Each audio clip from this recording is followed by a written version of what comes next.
तो आज हम बात करेंगे 50 शेड्स ऑफ डार्कर मूवी के बारे में। मैं आपको हाईली रिकमेंड करूँगा कि आप पहले इसका फर्स्ट पार्ट देख लें, तभी आपको इस वीडियो में मज़ा आएगा। इस वीडियो का लिंक नीचे डिस्क्रिप्शन में दिया है और इसका थर्ड पार्ट देखने के लिए चैनल को सब्सक्राइब कर दें। इसका थर्ड पार्ट कल मैं अपलोड कर दूँगा। So without wasting the time, let's roll the intro. Movie की शुरुआत में हम क्रिश्चियन को डरावना सपना देखते हुए देखते हैं। अब सीन शिफ्ट होकर एना को दिखाया जाता है, जहां क्रिश्चियन ने उसे बुके भेजा हुआ होता है फॉर हर न्यू जॉब। वो उसे उठा के डस्टबिन में डालने जाती है, बट वो ऐसा नहीं कर पाती है। यहाँ हम एना के नए बॉस जैक को देखते हैं। वो दोनों अब बातें करते हैं। अब एना कैट और एलियट को देखती है और थोड़ी अपसेट भी होती है। रात को वो अपनी मॉम के साथ उसकी ब्रेकअप के बारे में बात करती है। अगले सीन में वो जैक को कहती है कि वो एक फ्रेंड के एग्जीबिशन में जाने वाली है और वो दोनों न्यू पब्लिश बुक की बात करते हैं। यहाँ हम एक डिफरेंट वे में जैक को एना को देखते हुए देखते हैं। अब एना जोसे के एग्जीबिशन में जाती है, जहां वो अपने पोर्ट्रेट को देख के थोड़ी चौंक जाती है। जोसे कहता है कि वो फोटो उसके बेस्ट क्लिक है। तभी एक लेडी आके जोसे को कहती है कि एना की सारी पिक्चर एक आदमी ने खरीद ली है और वो एना को डिनर को भी कह देता है। तभी हम क्रिश्चियन को देखते हैं, जिसे देख के एना काफ़ी चौंक जाती है।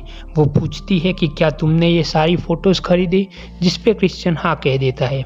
अब वो एना को डिनर के साथ साथ बात करने के लिए पूछता है और एना समहाउ मान जाती है।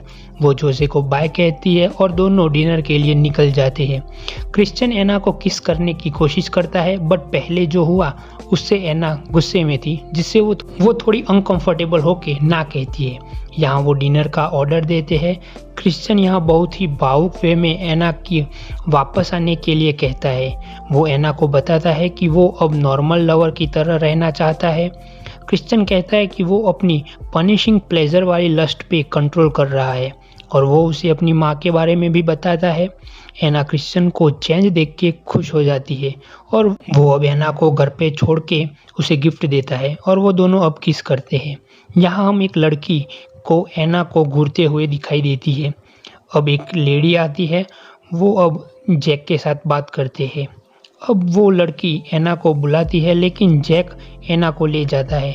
अब क्रिश्चियन आता है और थोड़ी बात करके एना को ले जाता है। वो दोनों अब शॉपिंग के लिए जाते हैं। अब एना क्रिश्चियन के घर पे डिनर बनाते हुए दिखाई देते हैं, जहाँ दोनों फ्लर्ट करते हुए दिखाई देते हैं। अब क्रिश्चियन एना को उसके जॉब के बारे में बात करता है और एना उसे हग करना चाहती थी, बट क्रिश्चियन उसे मना कर देता है। वो दोनों अब इंटीमेट होते हैं। सुबह एना क्रिश्चियन को जगाती है। एना क्रिश्चियन को $24,000 का चेक देती है, बट क्रिश्चियन उल्टा एना के अकाउंट में सेम अमाउंट ट्रांसफ़र करवाता है। अब वो दोनों लंच के लिए एक रेस्टोरेंट में जाते हैं, जहां एना को वही लड़की दिखाई देती है। अब वो एना के हेयर कट के लिए जाते हैं, जहां फर्स्ट टाइम हम मिसेस रॉबिन्सन को देख पाते हैं, जिसे देख के एना थोड़ी अनकंफर्टेबल फील करती है और बाहर चली जाती है। क्रिश्चियन अब एना को उसके घर पे चलने को कहता है, जहां हमें पता चलता है कि उस लड़की का नाम लीला होता है और वो क्रिश्चियन की सब होती है थोड़े टाइम पहले, लेकिन वो हद से ज़्यादा आगे बढ़ना चाहती थी, इसलिए क्रिश्चियन ने उसे रिहेबिलिटी सेंटर भेज दिया था। अब एना पूछती है कि क्या उसकी भी फाइल है, तो क्रिश्चियन उसे उसकी भी बायोडाटा की फाइल देते हैं और इसलिए मैंने पहले पार्ट में कहा था कि फर्स्ट मीटिंग में ही क्रिश्चियन एना की तरफ कुछ ज़्यादा ही अट्रैक्ट होता है। अगर आपने वो वीडियो नहीं देखा तो डिस्क्रिप्शन में लिंक है, जाओ और देखो। वो दोनों अब थोड़ी आर्ग्यूमेंट करते हैं और क्रिश्चियन अब एना को एक लाइन क्रिएट करने को कहता है। यहाँ हम क्रिश्चियन की चेस्ट पे बर्न देखते हैं और शायद इसीलिए वो एना को उस पार्ट पर टच नहीं करने देना चाहता था, क्योंकि उससे उसकी डरावनी यादें वापस आ जाती होगी। क्रिश्चियन कहता है इतने पार्ट के अलावा वो सारा उसका है और फिर से वो दोनों इंटीमेट होते हैं और एना के लिए एक हेयर बार्बर आता है। वो दोनों अब थोड़ी सेक्सी वाली बातें करते हैं और दोनों ऑक्शन में जाते हैं। वहाँ एना सबसे मिलती है और क्रिश्चियन की मदर काफ़ी खुश थी कि एना वापस आ गई। एना यहाँ एक बीड परचेस करती है और सभी काफ़ी खुश होते हैं।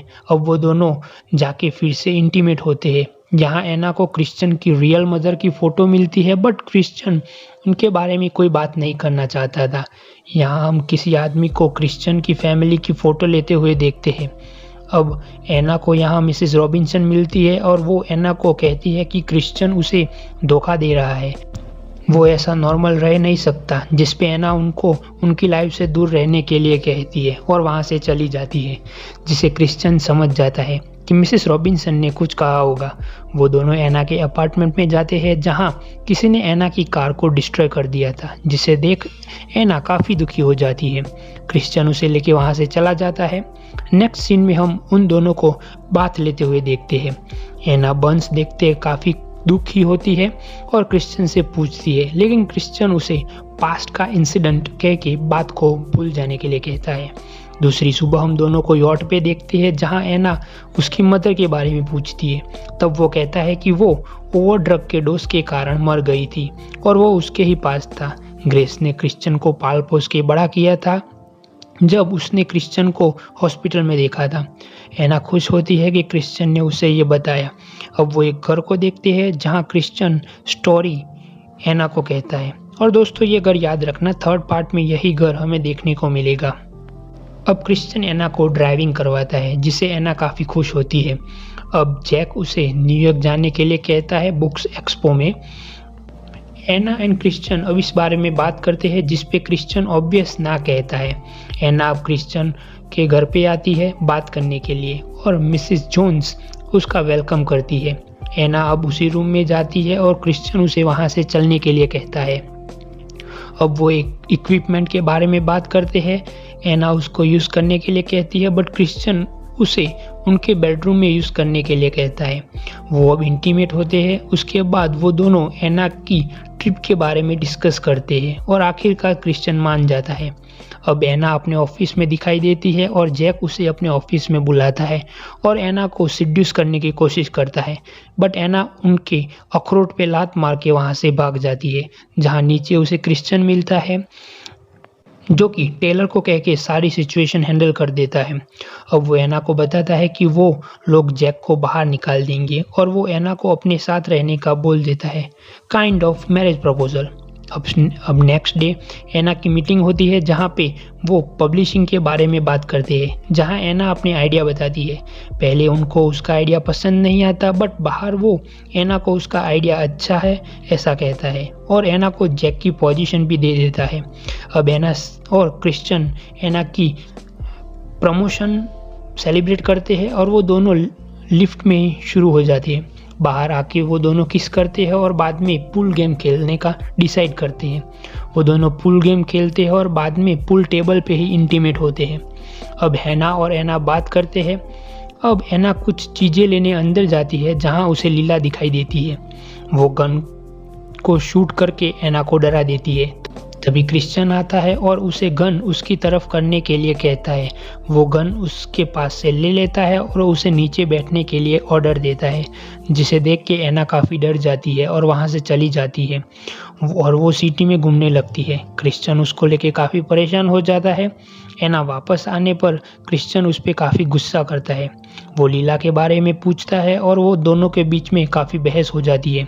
एना अब जाने लगती है तो क्रिश्चियन पनिशमेंट की पोजीशन में बैठ जाता है, जिस पे एना थोड़ी इमोशनल हो जाती है। एना कहती है कि वो उसे समझ नहीं पा रही है, तो क्रिश्चियन कहता है कि वो पहले वुमन को पनिशिंग करता था, लेकिन एना के जाने के बाद उसने डिसाइड किया कि वो ये सब छोड़ देगा अगर एना उसकी लाइफ में वापस आ जाएगी तो। अब वो एना को अपने चेस्ट पे हाथ लगाने देता है और कहता है कि अब वो पूरा उसका है। अब रात को क्रिश्चियन उसे शादी के लिए प्रपोज करता है। सुबह क्रिश्चियन से रात वाली बात एना पूछती है, जिस पे क्रिश्चियन उसे कहता है कि वो इस बात पे सीरियस है और वो एना के साथ शादी करना चाहता है। अब क्रिश्चियन का बर्थडे था, उस पर मिया एना को पार्टी में बुलाती है। एना एक कीचेन खरीदती है। यहाँ क्रिश्चियन कहता है कि वो रॉस के साथ पोर्टलैंड जाने वाला है। एना उसे गिफ्ट देती है और उसे बर्थडे पर ओपन करने का प्रॉमिस करवाती है। अब रोज एंड क्रिश्चियन हेलीकॉप्टर से रिटर्न आने के लिए निकलते हैं, तभी उनका एक्सीडेंटली प्लान में कुछ खराबी आती है। रोज काफ़ी डर जाती है, लेकिन समहाउ सेफ लैंडिंग कर पाते हैं। यहाँ एलियट को मिया का फ़ोन आता है जो ये न्यूज़ देती है, जिससे एना काफ़ी डर जाती है। घर पर सभी बहुत ही डरे हुए थे और एना का रो रो के बुरा हाल था। तभी न्यूज़ वाले कहते हैं कि उन्होंने वो मिसिंग प्लेन ढूंढ लिया है। तभी क्रिश्चियन वापस आता है, जिसे देख के सभी काफ़ी खुश हो जाते हैं। क्रिश्चियन को वापस आता हुआ देख एना काफ़ी इमोशनल और खुश हो जाती है।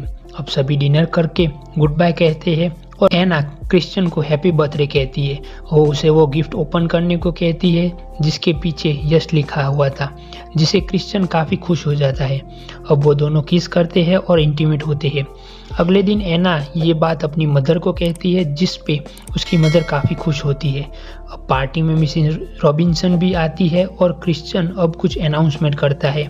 वो अपने मदर और फादर को थैंक यू कहता है क्योंकि उसको इतना प्यार देने के लिए, और अब वो एना को बुला के सबके सामने उनकी शादी की बात करता है, जिससे सभी काफ़ी खुश होते हैं एक्सेप्ट मिसेस रॉबिन्सन। अब मिसेस रॉबिन्सन फिर से एना को भड़काते हैं, जिस पे एना उन पे ड्रिंक डाल देती है। ग्रेस ये सब सुन लेती है और मिसेस रॉबिन्सन को स्लैप करके निकल जाने के लिए कहती है। अब वो क्रिश्चियन के साथ अकेले में बात करती है और उसके बाद क्रिश्चियन एना को प्रपोज करता है रिंग के साथ। उसी के साथ फायरवर्क्स होते हैं, जिस पे एना काफ़ी खुश दिखाई देती है और आखिर के सीन में जैक सिगरेट से क्रिश्चियन का फेस जलाता हुआ दिखाई देता है। क्रेडिट सीन में हमें एना रेडी हुई दिखाई देती है और बूम, मूवी यहीं पे ख़त्म हो जाती है। तो ये थी 50 शेड्स ऑफ डार्कर मूवी की कहानी। मूवी काफ़ी अच्छी है और मैं हाईली आपको रिकमेंड करूँगा जाके देखने के लिए, अगर आपकी इंग्लिश अच्छी है तो, because all parts are available in English. So that is for today guys. Video अच्छी लगे तो सब्सक्राइब कर दो और कोई सुझाव हो तो कमेंट सेक्शन में डाल दो। तो मिलते हैं अगली वीडियो में, तब तक के लिए पीस।